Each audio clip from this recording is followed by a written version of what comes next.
Welcome to Decentralized News. I am your host, Pyre Degrees, joined as always by Ozzy6869. And if you're interested in Bitcoin, cryptocurrencies, DeFi, and the macro news that affects it, welcome in.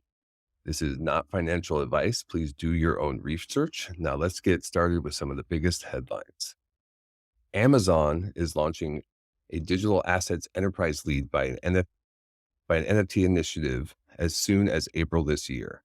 Amazon has been shopping their NFT effort to power players in the industry. Among those entities are layer one blockchains, blockchain-based gaming startups, and developers and digital asset exchanges. There's a focus on blockchain-based gaming and related NFT applications. I think the blockchain gaming makes a lot of sense, especially the gaming side, because they have been building their own gaming studio quite a bit. I'm interested to see where that goes, their regular gaming studio as a whole, and just bringing it to the blockchain. The other kind of interesting thing with it is maybe NFTs and how that might relate to some of the shows that they've got on Amazon Prime. That would be an interesting integration of tech. Oh, yeah, I didn't even think about that. Yeah, and just the influence of Prime. And it reminds me of Starbucks launching their NFT beta Odyssey, just a big name, exciting. One possible example they mentioned was getting Amazon customers to play crypto games and claim free NFTs in the process. And like you mentioned about the Amazon Prime Video, which I think has 175 million users, Amazon Prime has 200 million users. There's a ton of users there, and so you could definitely really capitalize on that market through Amazon's interest, and so big pusher for adoption if they move forward. Yeah, and just to mention briefly that they just had announced a collaboration, Amazon Web Services with Ava Labs as well. So making moves in the game. Absolutely. The next big story we have is point of sale giant Clover is integrating the Bitcoin Lightning network, enabling millions of merchants to accept Bitcoin.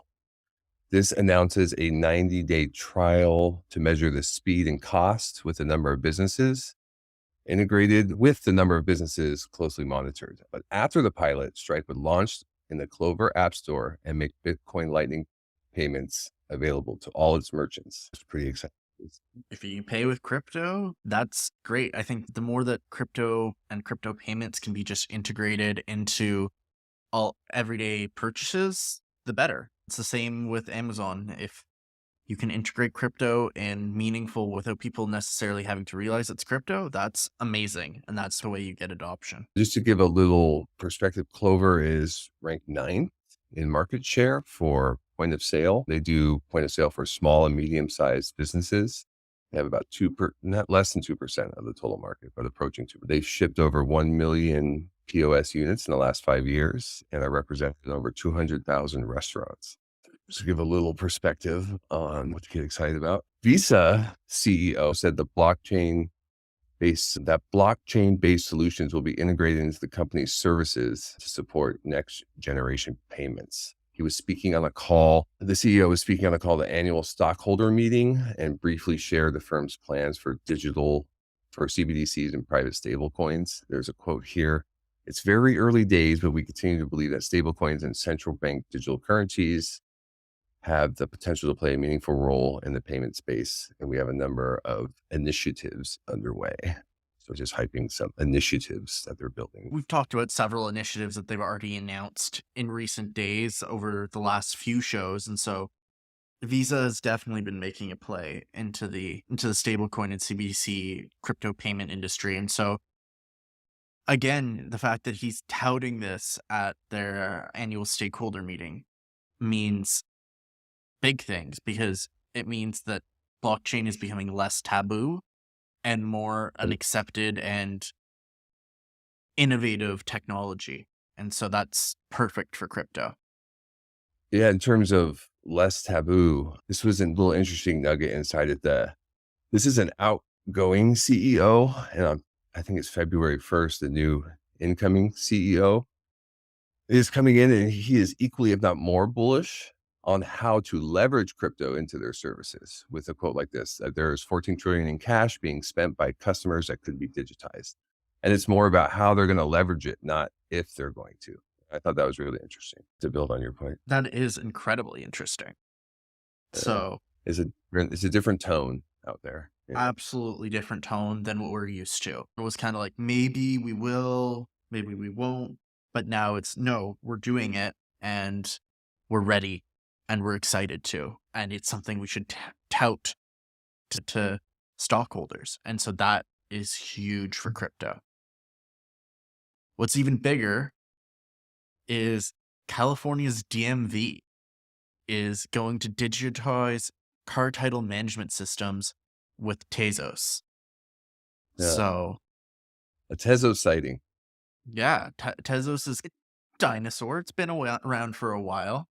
And now they're integrating with DMV. That's a pretty interesting integration. I'm from California originally. I was born and raised in Los Angeles. And I don't know if people realize how big of a operation the California Department of Motor Vehicles is. And just everyone has to deal with it. Everyone in California, if you drive, you have to deal with. That's the whole, was that the 7th largest economy in the world, California.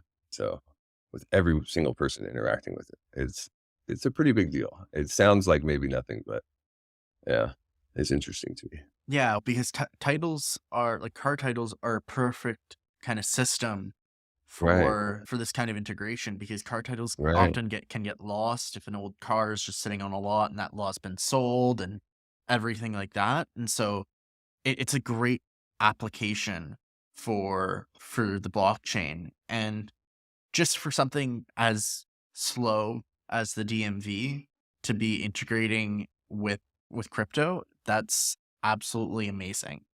And hope to see that this is actually going to be even more substantive. Right now, it's more of a shadow ledger, but I think the goal is potentially to make it even bigger and make it more than just a shadow ledger. Yeah, it's like a replication of their current database, so like a copy, but just on the blockchain. And then once they test it, the next step is to roll out the applications such as digital wallets to hold NFTs of car titles. Yeah, which would be absolutely, that's the next big step. And I think that's amazing. Yeah. Another fun story, Senator Ted Cruz wants to force Capitol Hill vending machines to accept crypto. The concurrent resolution is what it's called, would require the House of Representatives to only contract with food service contractors and vending machine operators that accept cryptocurrency for the Capitol complex. And I thought this was a big story, not in terms of raw numbers, but just in terms of the symbolism. Yeah, symbolically, it's huge. The fact that your government, pass. yeah, your government is going to be basically requiring people to accept crypto as payment. First, it's only on Capitol Hill, so it's not nationwide, but it's a cool little niche test. It's a power school, and they would be interacting with it potentially daily. And Ted Cruz, if no one, he's a powerful Republican senator from Texas. He's been a very vocal supporter of crypto, expressed a need for legislators to become more educated. Maybe he thinks it's a way to do it. Like, here, it's right in front of your face. Yeah, why not? It's perfect. Can't say anything bad about Ted Cruz and just trying to push this kind of initiative. Yeah, it's good fun. Yeah.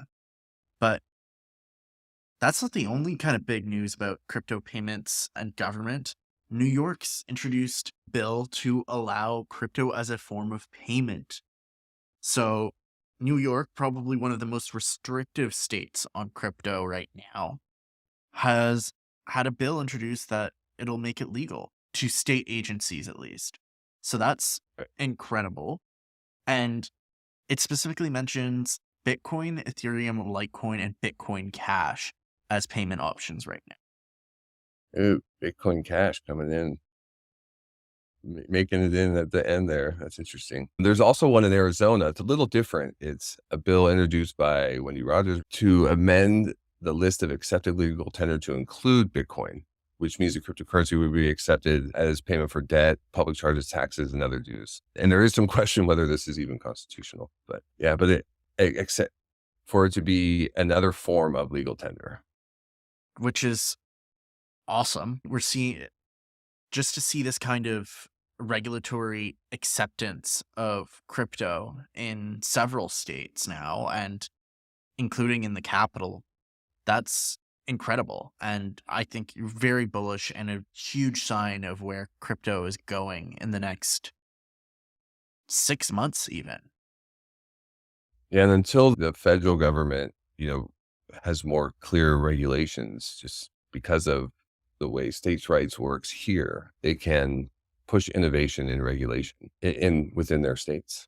So it's interesting to watch that dynamic, the states' rights play out versus federal rights in the United States.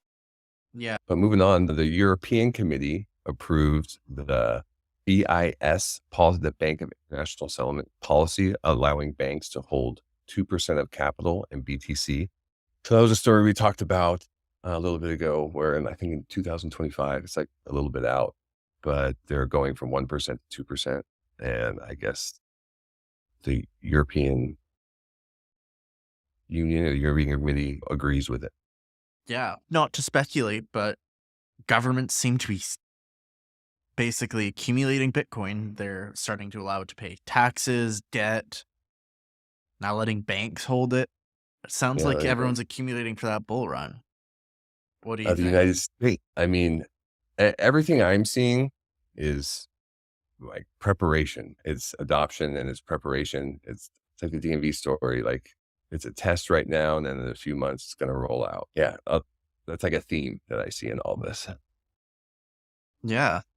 The IRS, on a less positive note, has now said that proof of stake mining is taxable. So if you're filing your taxes in the US this year and you're due proof of stake mining, keep an eye on that, because they're now being treated as property and general tax principles can be applied. It includes like the sale of crypto for fiat, exchanging crypto for other goods and services, or most importantly, receiving new digital assets as a result of mining or staking activities.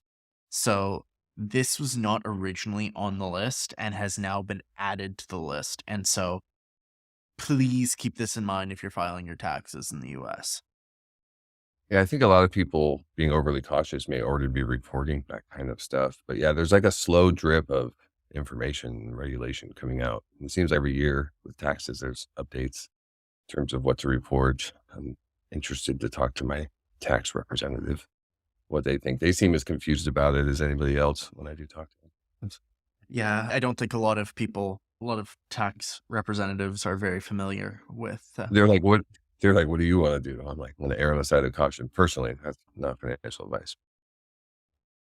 Anyway, the Dutch central bank has fined Coinbase, cryptocurrency exchange, 3.3 million euro for not having a license.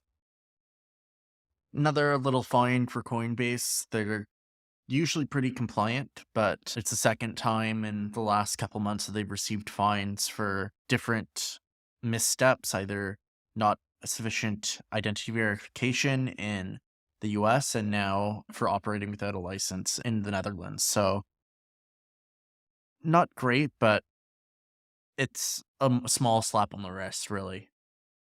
Yeah, if they learn their lesson and move on, it's not, oh, we're going to shut them down and get rid of Coinbase, anything like that. It's just fines and hopefully learning how to maneuver in the space better. There's a lot of muddy waters around, but yeah, it's nice to see that it's just a fine. Yeah. We can start to get into some of the macro news. The US GDP in the fourth quarter grew by 2.9%, and the forecast was 2.6%. Above expectations. Another great sign that, we're not necessarily in a recession. Expectations keep not being met in terms of higher unemployment numbers, slowing manufacturing, no, slowing GDP growth. Yes, GDP is down a little bit in the fourth quarter, but it's still above expectations and it's not negative growth. So this is good signs. Yeah, it seems to support a hawkish Fed and raises doubts about a recession, but there's still the argument that it's just coming slower and that growth is still slowing. But yeah, there's a lot of debate in this. I had a question for you. The CPI for last month was 6.5% and was 7.1% a month ago.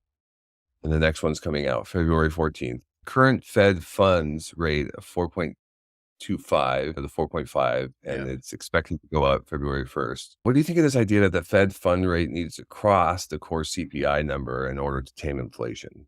That number is more important than, we got to get it down to 2%.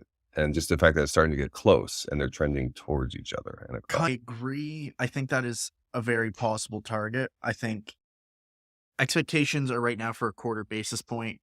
I could see I'm leaning still towards a half basis point hike, although some news out of Canada is maybe changing my opinion there. But a cross between the key interest rates and CPI data would make a lot of sense. A point of inflection where interest rates are above inflation numbers would make sense. But based off of Jerome Powell's speeches, I still think there will be targeting 2%, but maybe once we hit that inflection point, it might just be holding the rate rather than increasing the rate. So that's something to consider.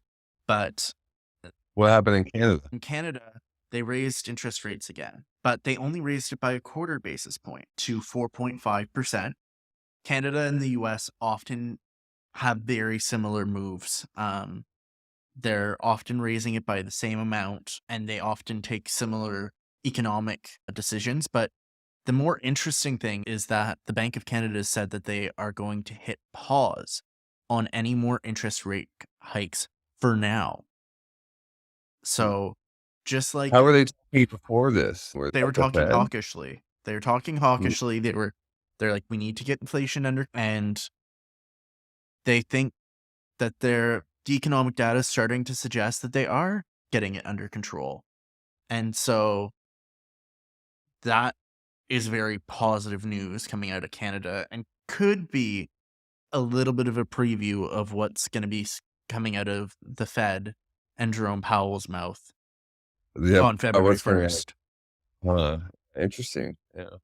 But as much as I like to avoid it, there is FTX news. You want to talk about some of that?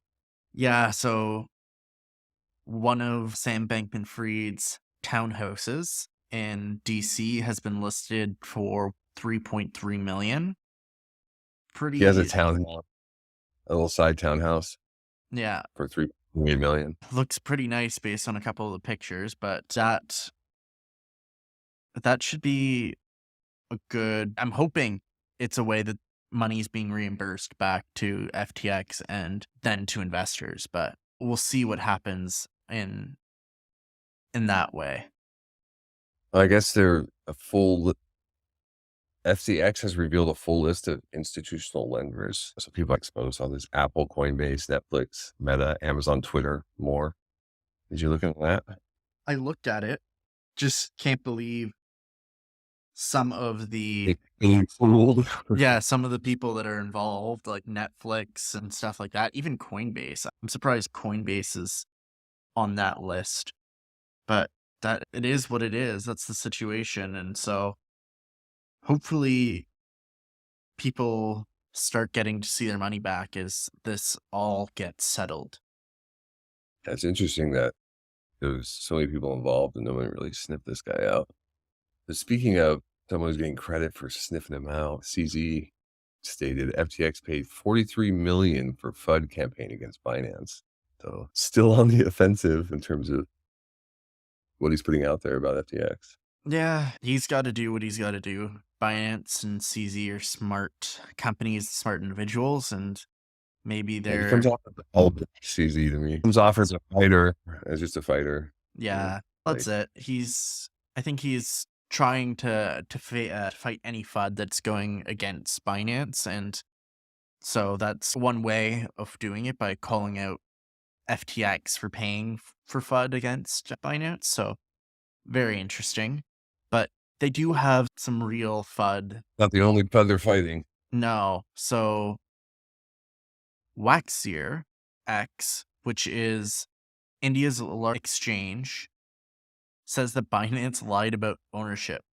There's a lot of he said, she said in this story, but there's a disagreement on who owns Waxier X, and that could have a pretty devastating impact on the exchange and on its users. India is not a very crypto friendly country, and they were going after Binance and Waxier X for not following certain rules, and so this is an interesting kind of And maybe event. I think I'm not 100% sure, but I think when I read it, it says something about money laundering. But yeah, like when I read it, it felt like, oh, they were hyping it when it was new, and now that this exchange is in trouble with regulators or distancing themselves, and there's a war of words between the two top guys there a little bit. Yeah. But yeah, I mean, like I said, he's a fighter. He seems to be just fighting the fight. Yeah. And trying to distance himself from a potential problem. Absolutely. Oh, no, this was not positive. This was more FUD with Binance. According to Reuters, Binance processed 436 million Bitcoin transactions for Lotto. Lotto. Bitslotto. Bids. Thank you. Yeah. So see what happens with that. It's not, they handled transactions. Bitslotto was a peer-to-peer network, and so you can't exactly say that Binance. It could have just been users, like a user that got money from Bitslotto. He might have been bad, but if he had KYC'd with Binance, then it doesn't, like, Binance can't do anything about that. Like, they don't control that necessarily. Because of the DOJ announcement, so they may have something to go after them. So it's a little bit of a worry. Yeah, but Binance had helped with that investigation. So it's they helped, Right. but yes, maybe they raised the flag on Bitslotto. It's hard to say. Yeah, interesting point, actually. But Binance Pay partners are now allowing top-ups with crypto on mobile. So that's pretty great. Yeah, I have never used Binance Pay, so I had to look up what it was. It's a contactless, borderless, and secure user-to-user cryptocurrency payment feature on the Binance app. Allows users and merchants to send and receive crypto payments around the world without fees for using the crypto. And to date, they've recorded 12 billion in volume with 17 million transactions. So I've never used it. Do you use Binance Pay? I don't use Binance Pay, but they had a huge announcement about allowing payments in Ukrainian pharmacies a couple of months back. And so they're really moving into the kind of competing with Visa and Clover, who are trying to allow crypto payments either using their credit cards or through their point of sale system. So Binance Pay is Binance's play to compete with that. So I guess it's just a partnership to make it easier to top up. Binance has announced its partnership with DT1, a business-to-business micro payments platform. They are powering cross-border transfers of mobile top-ups, gift cards, data bundles, and gaming pins. Yeah, I guess it just makes it easier to top up. Sure help. With more than 50 different cryptocurrencies.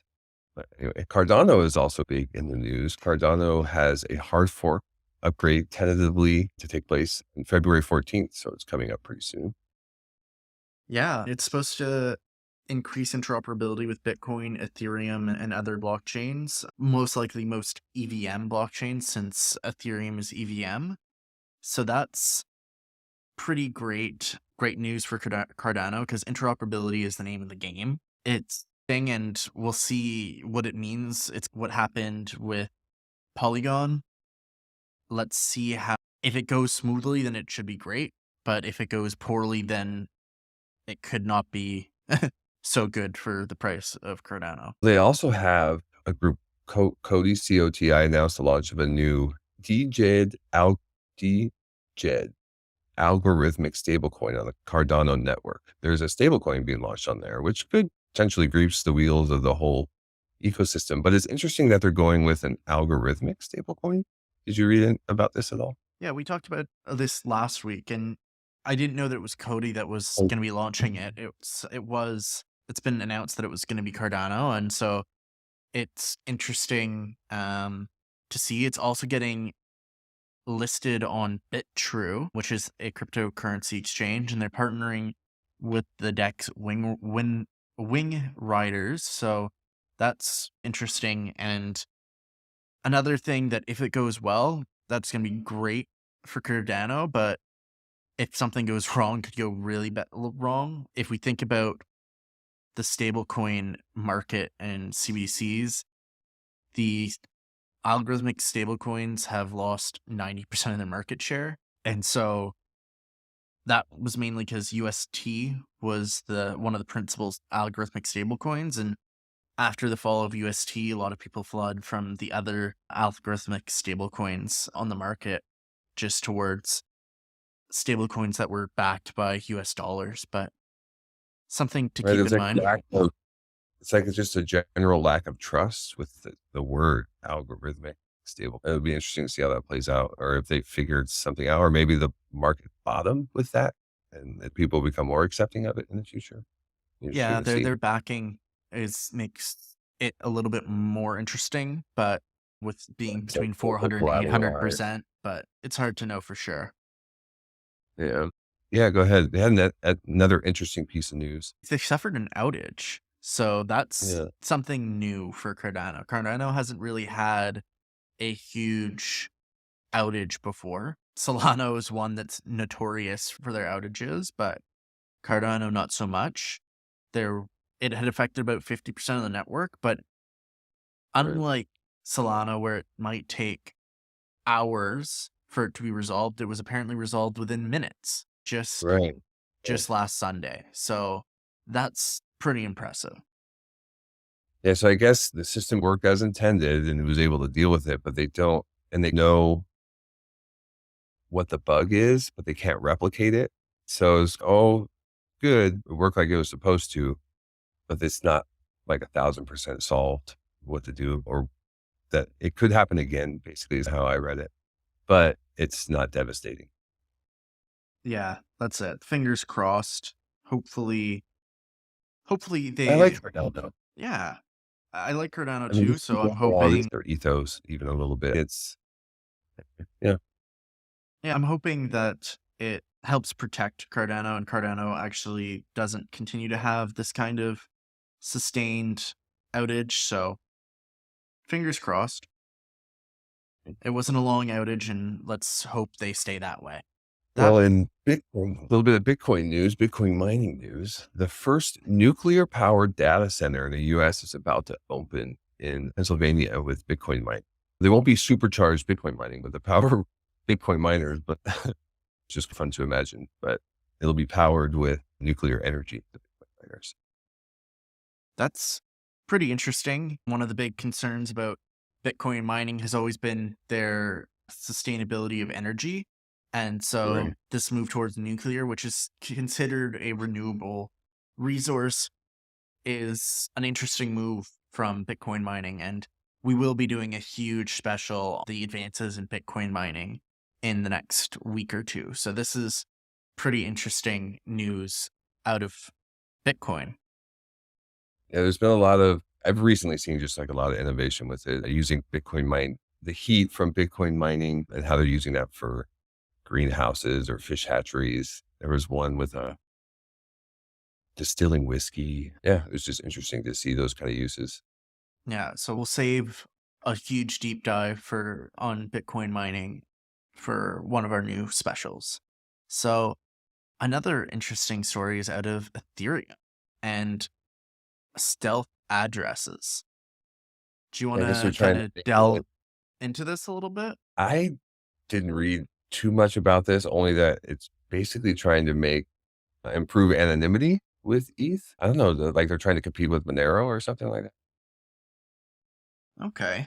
It basically seems like you can generate a special address and that's a stealth address for your main wallet. So that's interesting.